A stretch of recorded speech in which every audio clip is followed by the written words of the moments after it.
Hello friends, welcome back to our video class. So friends, as you know very well, we have completed our first lesson from the first unit, and that was an astrologer's day. So we completed the lesson. Now you have a big question that how to solve all the exercises. So solving the exercises is the student's part. You have to solve all the exercises by yourself. You can refer book, and if you want, okay, you can refer different kinds of notes also. Once if you know that how to solve all the questions, and once if you know that what is the question pattern, then it will be very easy for you to solve each and every thing, okay, under the part of the text questions and answer. So before some days I just sent the paper pattern and the complete syllabus contents of the board. This year, due to COVID, some parts or some topics are deduced from the syllabus, but now there is also the new pattern too. There is a new question pattern in that, okay, in this year, okay, and we have to just refer this. We should know this, how we have to just solve different kinds of questions, okay. So have a look. It is the question pattern, okay, and we have just written it in the tree diagram form so that you can understand it very, very well, and you can just solve all the questions given in the notes or given at the last of your text, okay, which is given in the in your textbook, okay. So that is the part which we are going to discuss. So have a look. So as you know, this is the question pattern, okay. ये question pattern है. इसमें अगर देखा जाए तो हम दो question pattern को अलग अलग प्रकार से देखेंगे. ये प्रोज सेक्शन का पहले पार्ट है. प्रोज मतलब क्या होता है? लेसन होता है. लेसन सेक्शन, इसे ही हम प्रोज सेक्शन कहते हैं, इसको ही हम टेक्स्ट सेक्शन कहते हैं. तो देखिए, पहले आपको सीन पैसेजेस दो आते थे और एक अनसीन पैसेज आता था. अब ये चेंज हो चुका है, okay. Now it's a seen passage number 1, मतलब केवल एक ही पैसेज आएगा. उसकी जो क्वांटिटी रहेगी, ओके, उसका जो नंबर्स रहेगा, उसका जो फिगर रहेगा, वो कितना रहेगा? एक ही रहेगा. पहले दो आते थे, अब एक ही आएगा. And that is for the 16 marks. इसमें क्वेश्चन नंबर जो आपका 1 होगा, इसमें ए 12 मार्क के लिए आपको क्वेश्चन पूछा जाएगा. 12 मार्क्स के लिए आपको क्वेश्चन नंबर ए सेक्शन आएगा. और सेक्शन बी जो है वह अगर देखें तो वह आपको 4 मार्क के लिए ग्रामर सेक्शन जो है, वो ग्रामर सेक्शन आपको पूछा जाएगा. Sorry. So this is the unseen passage. अब ये अनसीन पैसेज एक ही रहेगा, ओके. अब इसमें अगर देखें तो इसमें आप देख सकते हैं कि इसका भी क्वेश्चन केवल एक ही रहेगा. पहले भी ये एक ही आता था, अब भी अगर देखा जाए तो ये एक ही आएगा. लेकिन अब अगर देखा जाए तो ये 12 मार्क्स के लिए सेक्शन ए रहेगा. मतलब जो भी क्वेश्चन रहेगा, सपोज मान लेते हैं कि क्वेश्चन नंबर 2 रहेगा, तो क्वेश्चन नंबर 2A में आपको छोटे छोटे जो क्वेश्चंस जो है वो क्वेश्चंस पूछे जाएंगे 12 मार्क्स के लिए, जो टेक्स्ट पर रहेंगे. और फिर अगर देखें तो 12 और जो 6 मार्क है, रेस्ट ऑफ दी रिमेनिंग जो 6 मार्क है, क्योंकि ये 18 मार्क के लिए पूरा क्वेश्चंस रहने वाला है, तो 12 मार्क तो अपने क्वेश्चंस पर हो गए ए सेक्शन पर. तो बी और सी में इस पर आपको कंपोजिशन पूछा जाता है, ठीक है. कंपोजिट करना पड़ता है अलग अलग प्रकार की चीजें. तो इसमें एक समरी रहेगी और एक अगर देखा जाए तो इसमें कंपोजिशन का पार्ट आपको रहने वाला है. 3 मार्क्स के लिए बी सेक्शन, 3 मार्क के लिए सी सेक्शन. कंपल्सरी सेक्शन होता है. You have to solve all the parts regarding this. तो इस तरह से ये समूचा पार्ट रहेगा. अब देखिए, क्वेश्चन पैटर्न्स देख रहे हैं हम. प्रोज सेक्शन है. आने वाली एग्जाम में एक सीन पैसेज 16 मार्क के लिए, एक अनसीन पैसेज 18 मार्क के लिए आपको आएगा। कैसे क्या रहेगा ये सब बताया गया है। लेकिन अगर हम ग्रामर का पार्ट जो यहां पर बी सेक्शन में है और यहां पर कंपोजिशन का पार्ट जो बी और सी में है इसको छोड़ देते हैं, ओके, तो ये अगर देखा जाए तो जो एक्चुअल क्वेश्चनिंग आते हैं टेक्स्ट पर, ओके, पैसेज पर, वो 24 मार्क्स के आएंगे आपको। Okay, I will just convey each and everything. तो कुल मिलाकर अगर देखा जाए तो ये जो टोटल मार्क्स जो है 16 plus 18 is equal to 34. I have sent that day the pattern. I think you have just observed it, you have just studied it. So that is the total mark 34. अब 34 marks के लिए types of questions कौन से रहेंगे ये हम यहां पर देख रहे हैं। तो देखिए यहां पर हमने ट्री बनाई है एक, इसमें पहले के जैसे ही A1, A2, A3, A4, A5 और A6 ऐसे क्वेश्चंस के सेक्शंस रहेंगे। हर एक सेक्शन आपको 2 मार्क देगा। This is also for the 2 marks, this is also for the 2 marks, this is also for 2 marks, this is also for and others.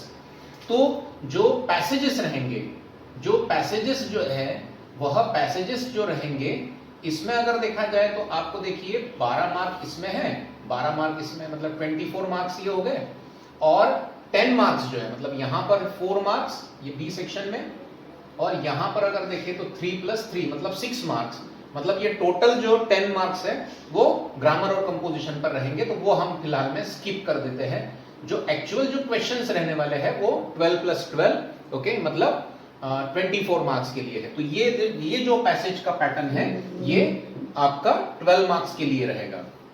देखिए 6 parts are there, A1 to A6, और हर एक question जो है वो आपको 2 marks देगा, मतलब ये 12 मार्क्स हो गया, और अनसिम में भी वैसे ही होगा।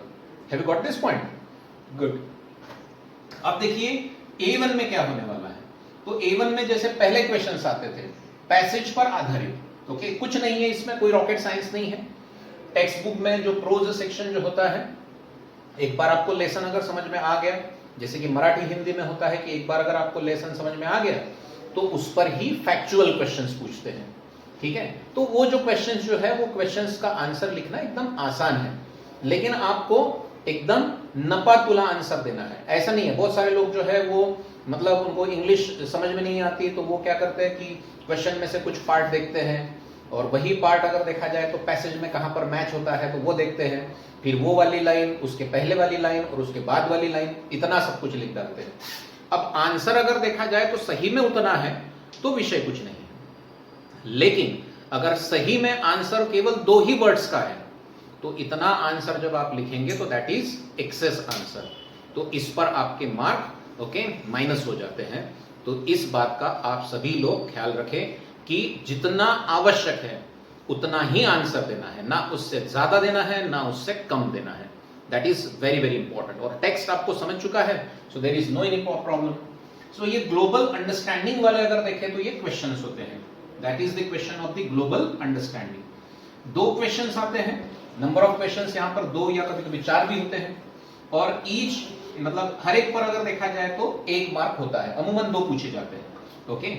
इसमें फिल इन द ब्लैंक्स होता है, मैच द पेयर्स होते हैं, चॉइस अल्टरनेटिव होते हैं, मतलब आपको अलग अलग एक लाइन दी है उसके अलग अलग प्रकार के मल्टीपल अल्टरनेटिव्स दिए हैं, आपको चुनना है योग्य प्रकार का कौन सा है। तो इस तरह के अगर देखें तो एकदम आसान प्रकार के क्वेश्चंस, ओके, 5th या 6th स्टैंडर्ड वाला ये संपूर्ण पार्ट है, तो ये आता है।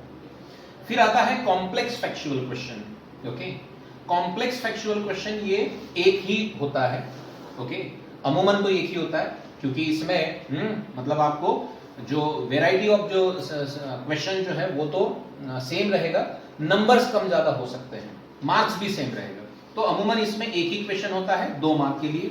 ये अगर देखा जाए तो ये ट्री डायग्राम के फॉर्म में होता है, पाई चार्ट के फॉर्म में होता है, टेबल फॉर्म में होता है, आपको आधा टेबल दिया गया, 2-4 सॉल्व करवा के दिए, बाकी आपको अगर देखा जाए तो बनाने हैं।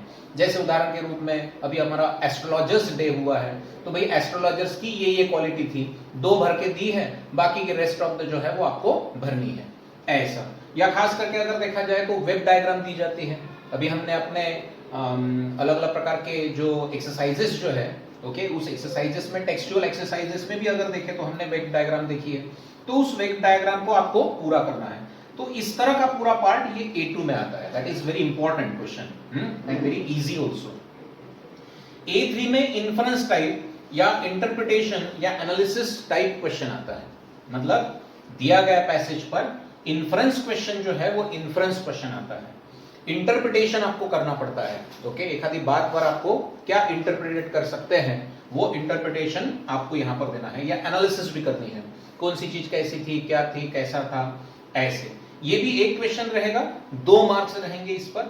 इसमें एक्टिविटी बेस्ड क्वेश्चन जो है वो पूछे जाते हैं। Okay, that is the activity based question होता है ये, और इसमें वो सारी चीजें पूछी जाती हैं।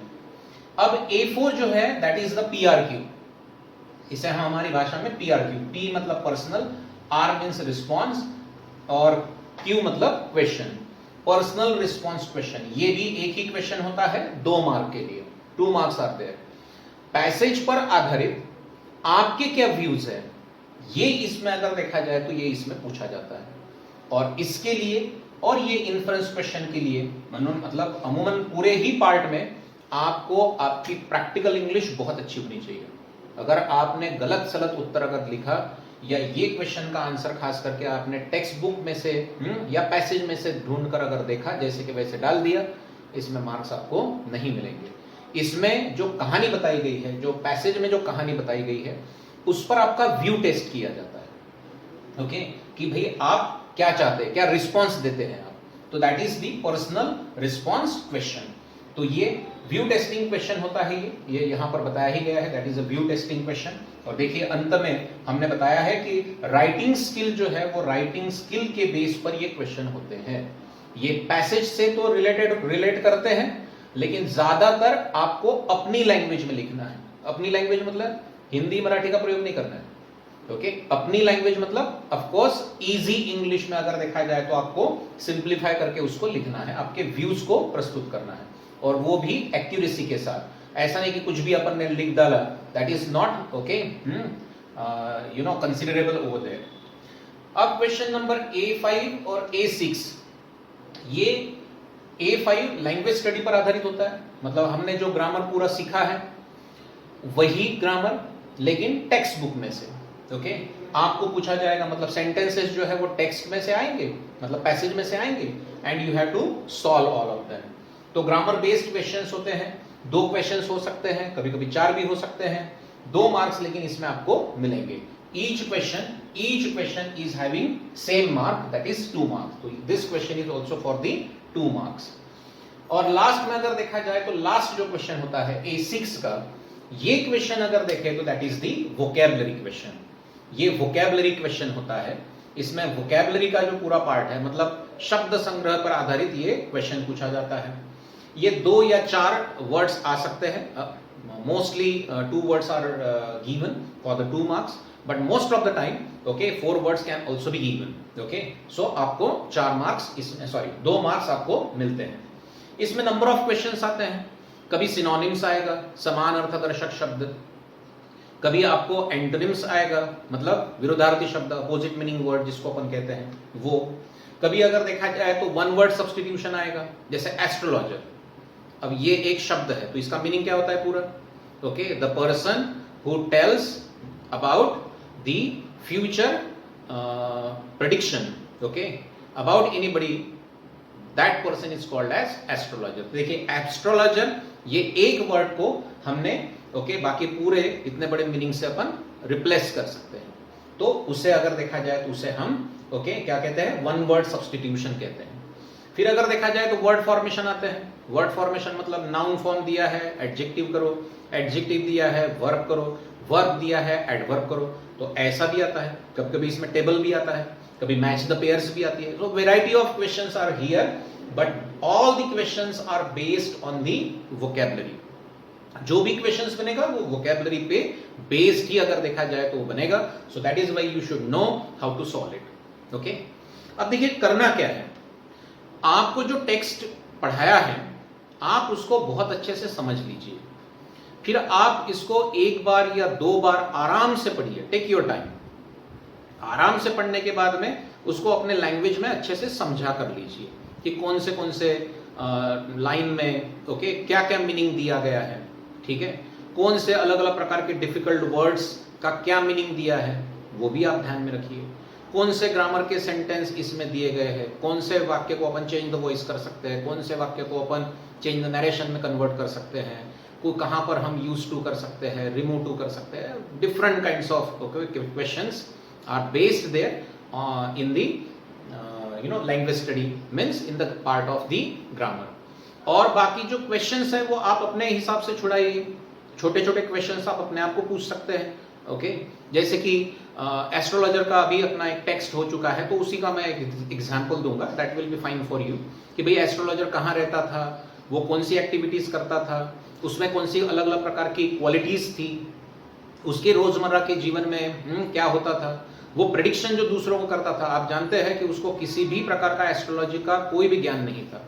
वो केवल अगर देखा जाए तो अपनी बुद्धि और आने वाला जो सामने वाला जो इंसान है उसको देखकर, उसको पहले वो बोलने के लिए लगा था पहले 10 मिनट, और फिर उसके आधार पर अगर देखा जाए तो अपने दिमाग का यूज करके उसको उसका प्रेडिक्शन बताता। गुरुनायक जो था वो लास्ट में जो मतलब दूसरा वाला जो पर्सन आया लास्ट में, ओके अननोन पर्सन जो आया, स्ट्रेंजर जो आया, वो गुरुनायक था, वो तो उसका खास करके दोस्त ही था, जिसको एक जमाने में ये एस्ट्रोलॉजर ने ही चाकू मार दिया था, इसलिए उसने उसका पास्ट सही बताया। और अपने आप को मुक्त करने के लिए, ये गुरुनायक के चंगुल से मुक्त करने के लिए वो फिर उसको बताता है कि भैया वो तो मरा हुआ है, लेकिन तुम अगर देखे तो गांव से बाहर तुम्हारे बिल्कुल मत निकलो, क्योंकि अगर तुम बाहर निकले और मैं अगर तुमको दिखाई दे दिया तो तुम मेरा मर्डर कर डालोगे, ऐसे। तो ये सारी कहानी होती है, दिमाग में इसको बहुत अच्छे से फिट करके रखना है, और जो कुछ भी पूछा जाता है आपको एग्जाम में, आसान तरीके के क्वेश्चंस होते हैं, आप बहुत आसान तरीके से इसको लिख सकते हैं। तो टेक्स्ट को प्रिपेयर करना that is not a rocket science, okay it's very general and the very easy task to prepare. हाँ, टेक्स्ट बुक में जो वर्स सेक्शन होता है, वर्स सेक्शन मतलब क्या, जो पोएट्री सेक्शन है, तो उसकी लैंग्वेज थोड़ी सी अलग होती है, ओके वो वर्स लैंग्वेज होती है, कवितात्मक भाषा जिसको अपन कहते हैं, और उसके आंसर लिखने का तरीका अलग होता है, तो वो मैं आपको पूरा के पूरा मैं खुद ही आपको बताऊंगा। So just try to solve all these questions given in the last of the lesson. If you have any other doubt, if you have any other problem, you should directly contact with me. I will definitely help you out, okay, to just solve each and everything. So I think I have given each and every information related with the all the exercises about the textual part. So hope that you will just understand it, and if you have any other problem you should just ask me, okay, I am only a calls away, okay, from you. So thank you friends, okay, prepare yourself well and do it each and everything very well.